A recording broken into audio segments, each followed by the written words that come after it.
Vote বৰ্জন কৰাৰ লগতে প্ৰতিনিধিক পহু খেদা দিয়াৰ হুংকাৰ জোনাই বালিজান গাঁওবাসীৰ। জোনাই ৰাজাখানা দেবিং নদীৰ গৰাখহনীয়াই ভাবুকি কঢ়িয়াই আনিছে বালিজান গাঁৱলৈ। দেবিং নদীৰ গৰাখহনীয়াই নিৰ্যাতন কৰিছে প্ৰায় 5 শতাধিক বালিজানবাসীক। খেতিপথাৰ বাট পথ ঘৰবাৰী সকলো বৰ্তমান নদীৰ বুকুত জাহ গৈছে।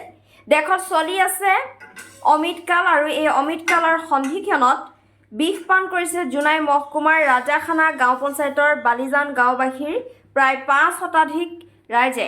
অৰুণাচলৰ পৰা বৈ অহা পাহাৰীয়া নদীৰ ৰাজাখানা দেবিং নদীয়ে বিগত প্ৰায় 10 বছৰৰ পৰা গৰাখহনীয়াই ভাবুকি কঢ়িয়াই আনিছে জোনাইৰ বালিজান গাঁৱলৈ। প্ৰতি বছৰে নদীখনৰ গৰাখহনীয়াই লৈছে নতুন মূৰ। জাহ গৈছে বহু পৰিয়ালৰ সপোনৰ ঘৰখন। প্ৰায় 300 বিঘাৰো অধিক খেতিপথাৰ ভূমি, মূল্যৱান গছ-গছনিৰ লগতে একমাত্ৰ সদাব্যস্ত পথটো নদীৰ বুকুত জাহ গৈছে। প্ৰায় এমাহৰ পূৰ্বে জোনাইৰ বিধায়ক ভুৱন পেগুৱে বান আৰু গৰাখহনীয়া পৰিদৰ্শন কৰি যায় যদিও আজি কুপতি কোনো ধৰণৰ কাম নকৰাৰ অভিযোগ স্থানীয় ৰাইজৰ। যদিহে নিৰ্বাচনৰ পূৰ্বে প্ৰতিনিধিয়ে গৰাখহনীয়া ৰোধ কৰাৰ লগতে বাট-পথৰ সমস্যা দূৰ নকৰে, এই নিৰ্বাচনত ভোট বৰ্জনৰ লগতে প্ৰতিনিধিসকলক গাঁৱৰ পৰা পহু খেদা দিয়াৰ হুংকাৰ ৰাইজৰ। হয়, দুখৰ বিষয়ে আজি আমাৰ এই জোনাই মহকুমাৰ অন্তৰ্গত 3 নম্বৰ ৰাইং বালিজান গাঁৱৰ যি দেবিং নদীয়ে তাণ্ডৱ চলাইছে, এইটো আজিৰ কথা নহয়। বহুতবাৰ ইয়াত ভুৱন পেগু ছাৰ আহিছে, জনপ্ৰতিনিধি আহিছে, তেওঁলোকে চাই গৈছে, তেওঁলোকে আশ্বাস দিছে আমাক যে এই কামটো আমি একদম অনতিপলম কৰি দিম, যুদ্ধকালীন হিচাপে কৰি দিম। কিন্তু আজি ক'বতে আজি 1-1.5 মাহ 2 মাহ হ'ল তেওঁলোকৰ সেই কথাভাগে থাকিলে। আৰু এই চক আমি য'ত থিয় হৈ আছোঁ ৰাস্তা আছিলে, ভুৱন ছাৰ আহোঁতে ইয়াত এই ৰাস্তাটো যাব পৰা আছিলে, কিন্তু চক এতিয়া এই ৰাস্তাৰ মাজেদি নৈ বৈ আছে। গতিকে আমি অনুৰোধ কৰিছোঁ, এতিয়াও অনুৰোধ কৰিছোঁ আমি যে এই আগন্তুক ইলেকশ্যনৰ আগতে আমাৰ কামটো কৰি দিয়ক, 1-1.5 মাহৰ ভিতৰত আমাৰ কামটো কৰি দিয়ক। এই আমাৰ হিমন্ত বিশ্ব শৰ্মা ছাৰকো আমি অনুৰোধ কৰিছোঁ, ডক্টৰ হিমন্ত বিশ্ব শৰ্মা ছাৰকো আমি অনুৰোধ কৰিছোঁ, যুদ্ধকালীন হিচাপে আমাৰ কামটো কৰি দিয়ক। নহ'লে আমি আগন্তুক ভোট বৰ্জন কৰিবলৈ আমি কুণ্ঠবোধ নকৰোঁ আৰু পহু খেদা দিম।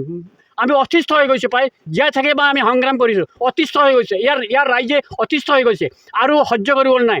গতিকে আমাৰ অৱস্থা এনেকুৱা, পানীত হাত নচৰা অৱস্থা হ'ল। আছে গৰু নেবাই ভাল, থকাতকৈ নথকাই ভাল। এনেকৈ বেয়াগুম চৰকাৰ থকাতকৈ নথকা ভাল। গতিকে যদি প্ৰতিনিধি আহে ইলেকশ্যন ভোট বিচাৰিবলৈ, তেতিয়া আমি ভোট বৰ্জন কৰোঁ, তাতকৈ তেওঁক পহু খেদা দিম।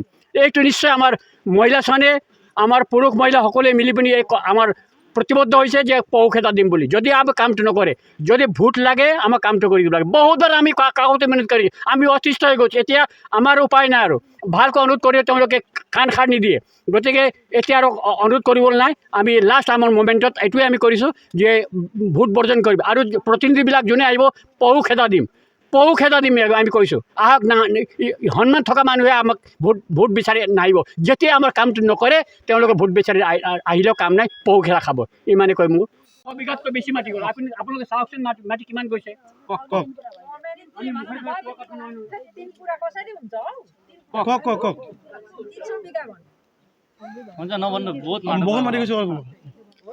আমি বালিজানবাসী, এই নদী গৰাখহনীয়াই আমাক আজি ঘৰ দুৱাৰ ৰাস্তা ঘাট চব লৈ গৈছে। আমাৰ আজি বহুত মাটি আৰু ঘৰ বাৰী চব বগাই লৈ গৈছে।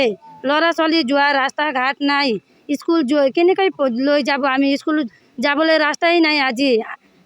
আৰু বেমাৰ হ'লে ল'ৰা ছোৱালী বেমাৰ হ'লে, মা দেউতা বেমাৰী হ'লে আমি যোৱাৰ ৰাস্তাই নাই। আমি বুকুত লৈ কিনে হ'লেও কিবা পানীত ভিজি লৈ যাব লগীয়া অৱস্থা হৈছে। গাড়ী আহিব সুবিধা নাই, অহাৰ সুবিধা নাই, চাইকেল একো লৈ যোৱাৰ সুবিধাই নাই, খোজকাঢ়ি যাব সুবিধা নাই, চব নদীয়ে ৰাস্তা ঘাট লৈ গৈছে। আমাক ভুৱন পেগু এইটো মন্ত্ৰীটো আহি কিনে ইয়াতে চাই কিনে গৈছে। আমাক অনুৰোধ কৰিছিল, আমাক কৈছিল যে 1 মাহৰ ভিতৰতে আমি এইটো JCB আনি কিনে কিবা এইটো নদীৰ বান্ধটো বান্ধি কিনে আপোনালোকক সহায় কৰিম এনেকৈ কৈছে। কিয় আমাক মিছা কৈছে? আজিলৈকে এটা JCBও অহা নাই, এটা বান্ধো বান্ধি দিয়া নাই। সি ছাৰ কৈ যোৱাৰ লগে লগে 2টা ঘৰটো আমাৰ বগাই লৈ গৈছে। আমাৰ ল'ৰা ছোৱালী পঢ়াব, ইমান সৰু ল'ৰা ছোৱালী লৈ আমি ক'ত যাম? ৰাস্তা ঘাট একো নাই, ঘৰ নাই, আমি ক'ত যাম, কি কৰিম? কোনে আমাক পইচা দিব? কোনে আমাক ঘৰ সাজিবলৈ পইচা দিব? ল'ৰা ছোৱালী পঢ়াবলৈ ক'ত লৈ কিনে আমি পুহিম? আজি একো নাই, আমাক মৰিম নে বাচিম নিচিনা হৈ আছে।